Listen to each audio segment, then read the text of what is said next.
Et nous parlons, Chérif, tout d'abord de ce front nocturne à l'université Gaston Berger de Saint-Louis. La coordination des étudiants décrète 48 heures de grève. Oui, la tension était vive cette nuit avec ce que les étudiants appellent front, des affrontements entre forces de l'ordre et étudiants. Justement, la coordination des étudiants de Saint-Louis qui a décrété hier lundi 48 heures de cessation de toutes les activités pédagogiques, une mesure qualifiée de non renouvelable. Le campus donc a été le théâtre d'affrontement et pour cette décision, la SEL entend attirer l'attention des autorités universitaires et étatiques sur les revendications jugées prioritaires par les étudiants et au cours de la plateforme, dans la plateforme revendicative figure le paiement intégral des rappels dus aux ayants droit, une question qui selon les étudiants perdure depuis plusieurs mois. Et à l'université Cheikh Anta Diop de Dakar, le collectif des étudiants appelle à regagner le campus ce jeudi, demain. Dans un communiqué rendu public cette nuit, le collectif estime que cette attitude du COUD traduit un manque criant de responsabilité et un mépris flagrant pour plus de 2000 étudiants qui sont concernés par la rouverture du campus sans les pavillons B et F où logent ces étudiants. Selon les responsables, les autorités, en refusant d'assumer leurs obligations, exposent la jeunesse universitaire à une précarité inacceptable et démontrent son incapacité à protéger les droits fondamentaux des étudiants. Toutefois, par souci de responsabilité et afin d'éviter d'aggraver le retard abyssal déjà causé par la fermeture prolongée de l'université Cheikh Anta Diop de Dakar lors des événements politiques de 2023, le collectif appelle sa communauté à rejoindre les campus dès ce jeudi 26 février 2026 et dans la foulée Sornonata, le collectif annonce la tenue d'une conférence de presse. Ce sera ce vendredi à 10h devant la direction du COUD. Et retour sur l'intervention des forces de l'ordre à l'UCAD. Le Premier ministre Ousmane Sonko dit assumer et fait des annonces. Oui, des annonces qui concernent la création d'un commissariat de police à l'intérieur du campus, tout comme une autre mesure annoncée par le Premier ministre. Il s'agit de la délocalisation de l'université qui est en vue. Nous suivons le compte rendu d'Habib Faye.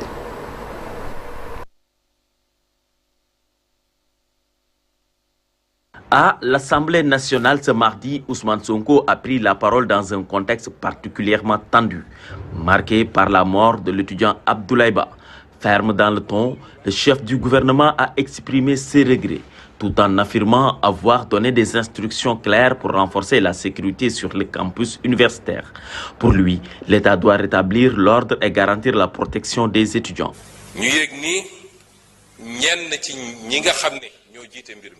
Nos services généraux nous ont informé que certains étudiants envisageaient de brûler l'université, d'incendier les restaurants et de s'emparer des provisions destinées à la préparation du Ramadan. Un pays responsable ne peut tolérer de tels agissements. J'ai donc donné des instructions au ministre de l'Intérieur. Le ministre de l'Intérieur.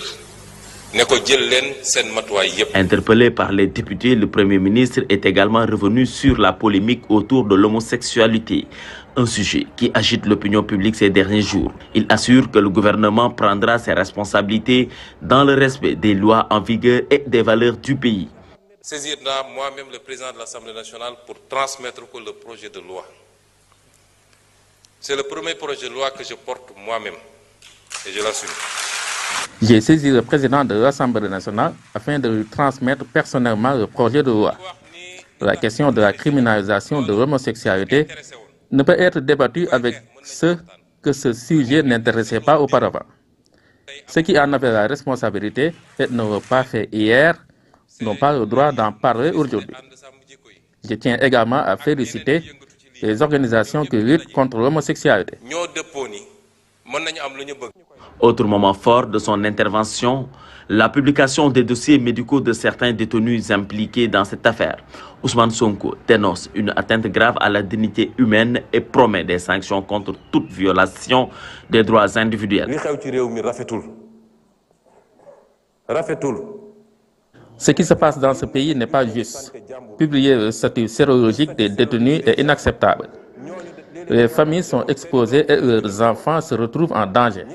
Il n'y a plus de respect du secret de l'instruction. Nous devons interpeller les auteurs de ces forfaits.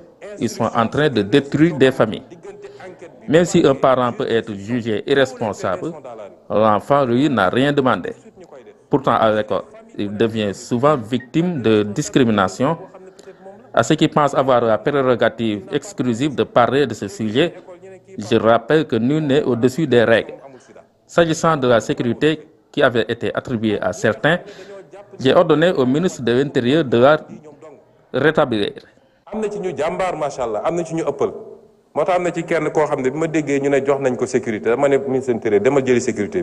Dans un climat social déjà tendu, cette prise de parole marque un tournant. Mais au-delà des déclarations, l'exécutif est désormais attendu sur des actes concrets. Car face à l'émotion et aux interrogations, seule l'action pourra convaincre.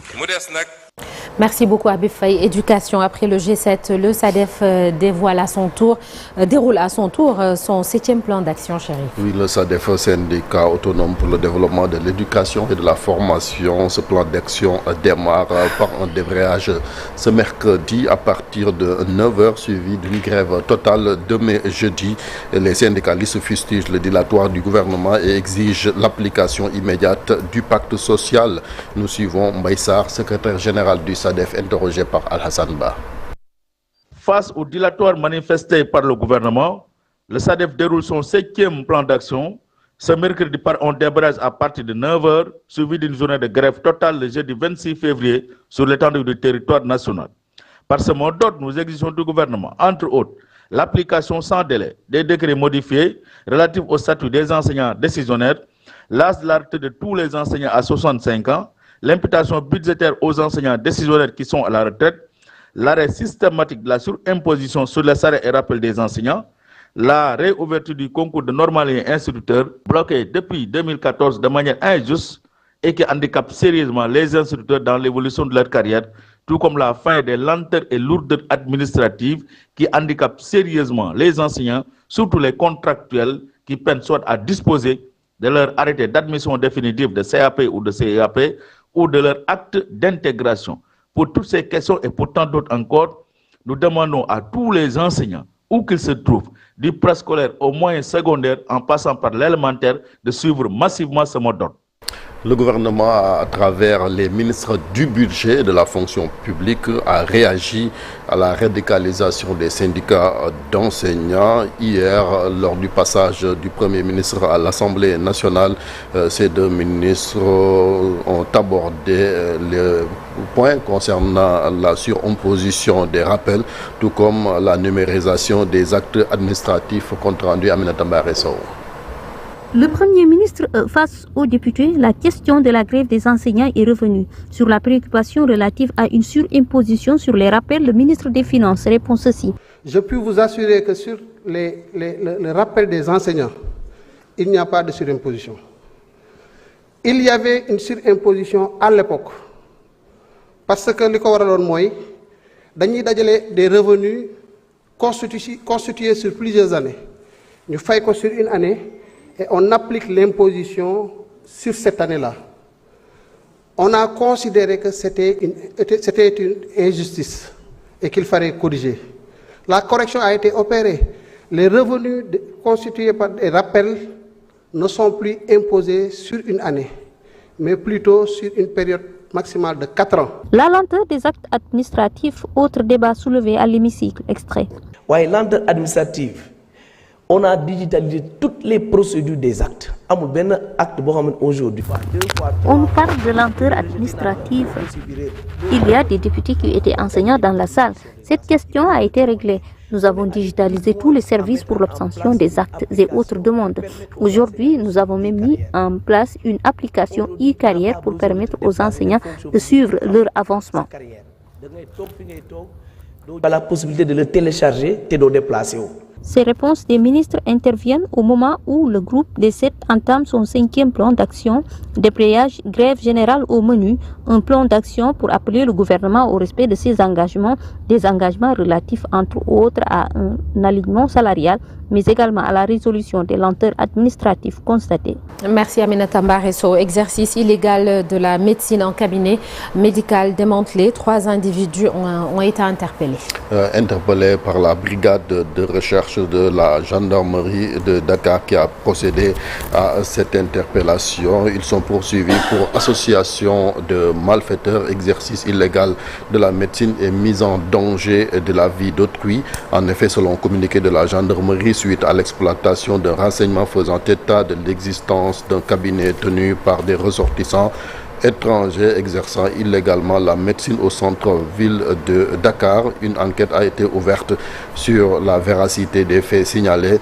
Ainsi, le lundi 23 février 2026, aux environs de 14 h, les éléments de la brigade de recherche de Dakar ont mené une opération qui leur a permis d'interpeller les mis en cause en plein exercice. La perquisition effectuée sur les lieux a permis la saisie de 20 cartons contenant divers produits, 5 palettes de matériel médicaux, des tickets de consultation et une chaise de massage. L'enquête suit son cours selon la gendarmerie. Et parlant toujours de pratiques illégales, démantèlement d'un réseau d'escroquerie au visa, la DNLT défère un récidiviste au parquet. Division nationale de la lutte contre le trafic rattachée à la direction de la police aux frontières a déféré ce 23 février un individu devant le procureur de la République près le tribunal de grande instance de Dakar. Ce dernier est poursuivi pour association de malfaiteurs, faux et usage de faux, faux sur documents de voyage, escroquerie au visa et complicité. Selon la police, l'affaire remonte au 30 juin 2025 lorsqu'une victime a déposé une plainte contre le mis en cause. Ce dernier lui aurait soutiré la somme de 7 070 000 francs en lui promettant un visa pour les États-Unis. Le mode opératoire était bien rodé. Après une mise en relation lors d'un forum au village artisanal de Soumbédioune, le suspect recevait la victime à son domicile à Ngor pour percevoir les fonds par tranche. Et pour rassurer sa victime, il lui a transmis la photo d'un visa Schengen falsifié avant de réclamer des frais supplémentaires pour un billet d'avion, puis revenir enjoindre. Grâce à un avis de recherche, la DNLT, le suspect a été intercepté à l'aéroport Blaise Diagne de Dakar. Il a reconnu les faits, donc déféré au parquet. Merci beaucoup, Chérif. À tout à l'heure pour le journal en Wolof et ce sera sous forme de brève. À sa création, l'université Cheikh Anta Diop de Dakar s'appelait tout simplement Université de Dakar. C'était en février 1957 et bien avant cela, il y a eu l'Institut des hautes études de Dakar. Vous l'avez compris, c'est le sujet d'un jour au Sénégal, un jour dans le monde. Et puis ce conflit foncier à Khari-Allah. 22 familles sont menacées d'expulsion. Elles se sont installées sur les lieux depuis plus de 50 ans et une famille, la famille Mbaye, en l'occurrence, revendique ce titre foncier. À suivre le reportage d'Abdoulaye Diop, c'est le focus du jour. La revue de presse sera avec El Hadj Malick Thiandoum et la météo, toujours dans la première partie. Tout de suite, l'actualité hors de nos frontières.